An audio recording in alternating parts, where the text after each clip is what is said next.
आज एक छोटी सी कथा मैं आपको, एक सुंदर भक्त की कथा आपको सुनाऊंगा। उड़ीसा में एक बहुत भगवान के प्रिय भक्त, शायद आपने सुना भी हो, बंधु महांती। बंधु महांती जी भगवान के अनन्य भक्त थे। उड़ीसा के एक छोटे से गांव में विराजमान थे।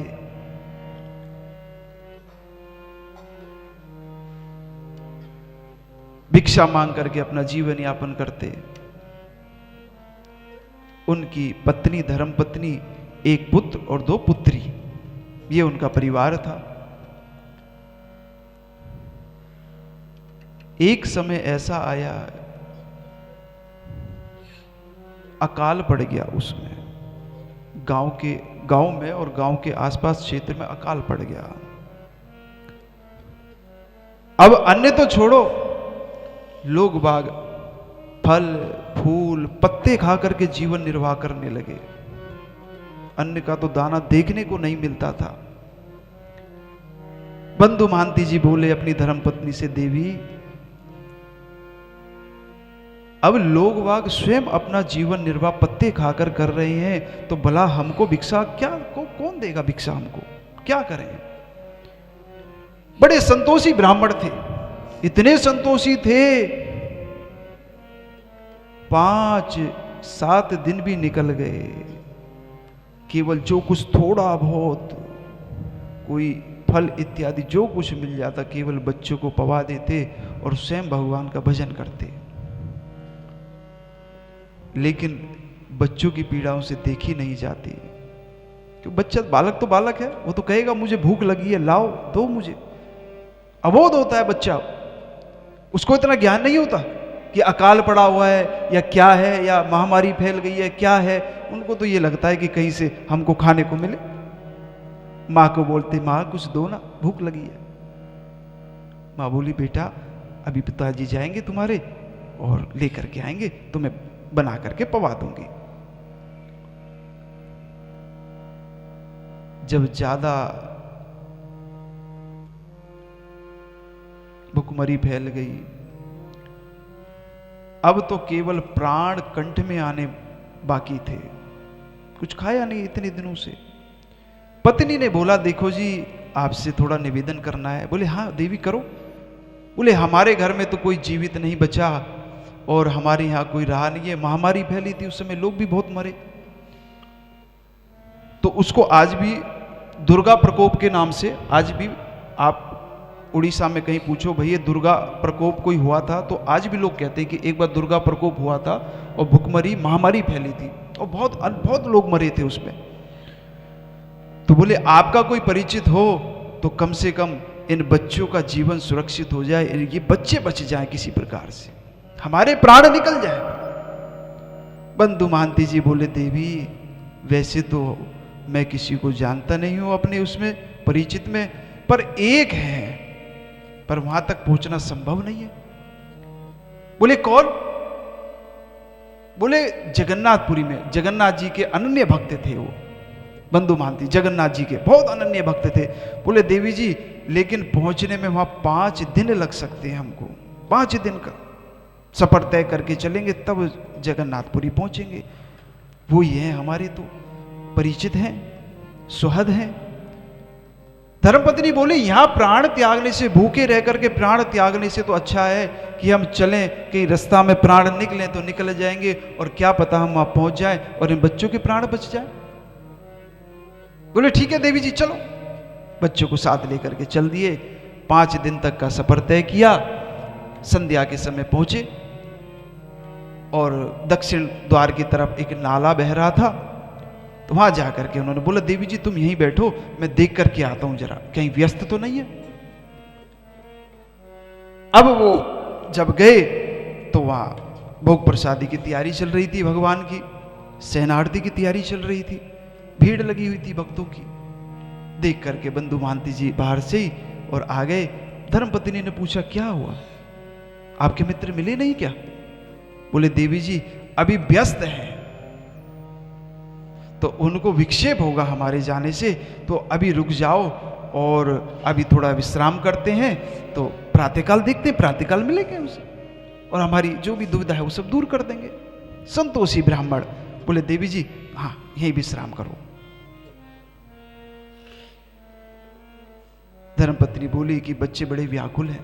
बोला कोई बात नहीं देवी जी, ये नाले में जो फैन बह रहा है, झाग जो होते इन्हीं को निकाल करके थोड़ा थोड़ा पिला दो बच्चों को, थोड़ी संतुष्टि हो जाएगी। एक मटका पड़ा हुआ था, देवी जी ने तोड़ करके उसका एक सकोरा सा बनाया, वहाँ से थोड़े से फैन लिए नाले में से और बच्चों को पिला दिया, स्वयं पी लिया थोड़ा सा।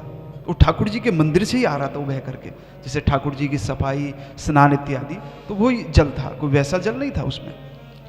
पी करके बैठ गए, चिंतन करने लगे कि प्रभु मुझे कुछ नहीं चाहिए, मैं कुछ मांगने नहीं आया आपके द्वार, ये तो मेरा अहोभाग्य है कि मुझे आपके दर्शन होंगे। मुझे चिंता नहीं मेरे प्राण निकल जाए, अभी निकल जाए, मुझे तो इस बात की प्रसन्नता है कि आज आपके दर्शन होंगे मुझको, मैं खुश हूं। मैं रात्रि हो गई, सभी ने वहां जो भी मंदिर में थे, मंदिर परिसर में सब भोग प्रसाद आरती करके सभी अपने अपने गंतव्य को पधार गए। अब वो वहां पड़े हुए थे, हाथ को सिरहाने पे रख करके लेटे हुए थे, बच्चों को सुला दिया। जो भी भक्त थे वो अपने घर जा करके सब अपना विश्राम, सब सो गए, लेकिन मेरे प्रभु जगन्नाथ जी नहीं सोए। उनको नींद कैसे आए? उनका एक भक्त इतनी दूर से चल करके आया और इतना परिश्रम करके और भूखा प्यासा, भगवान को कैसे नींद आ सकती है? भगवान स्वयं उठे और जो उनका थाल था, सोने का थाल था सेवा में, उस थाल को लिया, ब्राह्मण का भेष बनाया भगवान ने, और रसोई घर में गए और देखा वहाँ क्या क्या है सामान, सब टटोल करके देखा भगवान ने, और जो कुछ मिलता गया उसको थाल में रखते गए और थाल को सजा करके और द्वार के पास आकर के बोले, भाई बंधु है कोई? बंधु बंधु चिल्लाने लगे। अब उनको बड़ा आश्चर्य हुआ कि हो सकता है कि वे बंधु न जाने यहाँ कितने होंगे, मुझे तो यहाँ कोई जानता नहीं है, मैं तो पहली बार आया हूं, हो सकता है किसी और को पुकार रहे हों। 2-3 बार आवाज लगाई पर उन्होंने अनसुना कर दिया कि कोई और होगा बंधु। तब उन्होंने बड़े वो वेग में आकर के, अरे भाई महांती बंधु जो उड़ीसा से आए हैं। इतना सुन करके वो दौड़े, अरे ये तो मैं ही हूं, मैं ही आया हूं। दौड़ करके पहुंचे और बोले महाराज, बोले इतनी देर से आवाज लगा रहे हैं, इतना समय लगा दिया तुमने, ये लो पकड़ो, हमारे हाथ दुख गए, इसको थाली को पकड़े लो प्रसादी पाओ। बोले महाराज बड़ी कृपा आपकी। किसने? बोले पाओ तुम्हारे मित्र ने भेजी है, पाओ इसको। प्रसादी दे दी, ला करके बच्चों को जगाया, बच्चों को प्रसाद पवाया, पत्नी को पवाया, खुद पाया। अब वो थाल को धो करके और मांज करके और जैसी देने आए तो पटबंद, सब वहां कोई नहीं। तो उन्होंने विचार किया सुबह इस थाल को दे देंगे, रात्रि को अपने सिरहाने रख करके उस थाल को और सो गए। अब जब सुबह जब पट खुले और सेवा में जब आए ब्राह्मण और आकर के देखने लगे कि भाई ये अस्त व्यस्त सब और सामान इधर से उधर फैला पड़ा है और ठाकुर जी का थाल कहाँ गया। अब तो पूरे हल्ला मच गया चारों तरफ, चोरी हो गई मंदिर में, चोरी हो गई। सब ढूंढने लगे इधर उधर, थाल कहाँ गया, सोने का थाल था।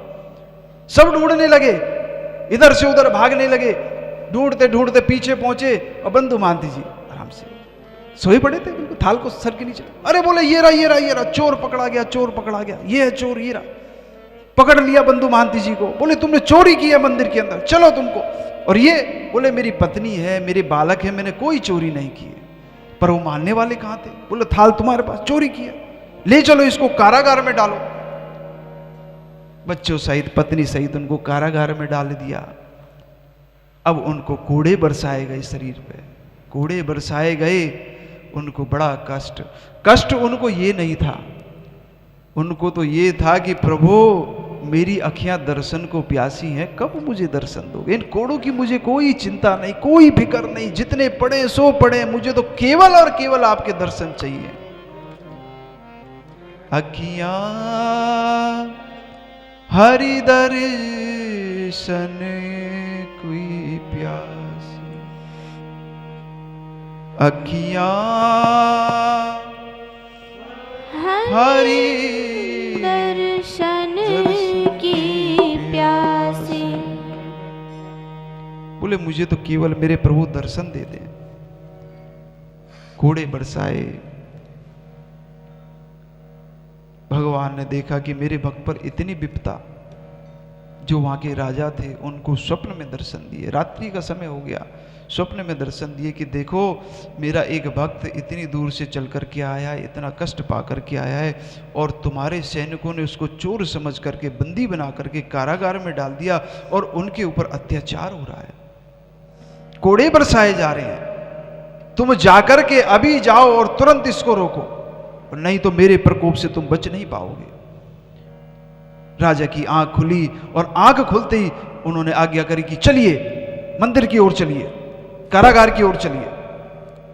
तुरंत रथ पर सवार होकर के राजा पहुंचे और वहां लोगों से जब जान ऐसा ऐसा हुआ है, लोगों ने कहा हाँ जी ऐसा हुआ है, और ये है इनको बंदी बना करके कारागार में रखा हुआ है और बता नहीं रही है कि हमने चोरी करी है, हमने बहुत मारा इनको, परंतु ये कह रहे हैं कि ये मुझे अंदर से पुजारी जी ने दिया था, और परंतु ये मान नहीं रहा है चोरी।